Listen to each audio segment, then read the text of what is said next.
Le moteur franco-allemand semble au point mort. Comment remettre le tandem sur les rails? L'annonce est mal passée outre-Rhin. Lors de la conférence sur l'Ukraine à Paris, Emmanuel Macron n'a pas exclu l'idée d'envoyer des troupes au sol en Ukraine. Quelques heures plus tard, Olaf Scholz répond depuis Berlin que l'Europe et l'OTAN n'enverront aucun soldat en Ukraine.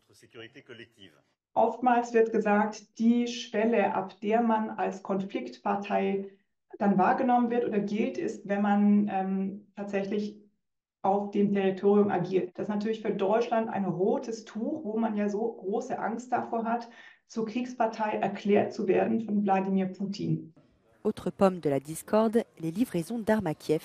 Si Paris regrette la réticence de Berlin à livrer des armes lourdes à l'Ukraine, Berlin reproche à Paris son manque de transparence sur les quantités délivrées. Après les États-Unis, l'Allemagne est aujourd'hui le deuxième contributeur d'aide à l'Ukraine. Au tout début du conflit, l'Allemagne avait proposé de livrer 5000 casques à l'Ukraine, ce qui avait un peu provoqué un tollé. Et puis finalement, l'Allemagne, petit à petit, a accepté de franchir un certain nombre de lignes rouges qu'elle s'était fixées, allant jusqu'à livrer des chars de combat lourds, des Léopard 2. Face à l'invasion russe à grande échelle de l'Ukraine, Olaf Scholz annonce fin février 2022 débloquer une enveloppe de 100 milliards d'euros pour moderniser la Bundeswehr. L'annonce prend Paris au dépourvu. Il y avait une forme de répartition tacite des rôles entre une France plus leader sur les questions de défense, les questions stratégiques, et puis l'Allemagne sur les leader sur les questions économiques.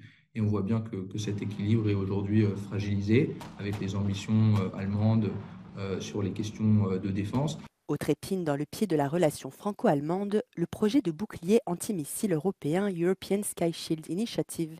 Initié par l'Allemagne, le projet qui regroupe 21 pays mais n'inclut pas la France est constitué de systèmes allemands, américains et israéliens. Ainsi, la guerre en Ukraine cristallise des tensions déjà existantes entre Paris et Berlin.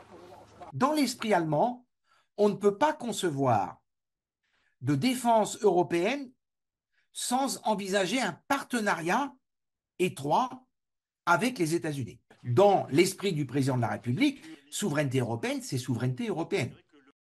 Malgré ces désaccords, les experts soulignent l'avancée de projets conjoints dans le domaine de la défense tels que le char de combat franco-allemand et le système de combat aérien du futur.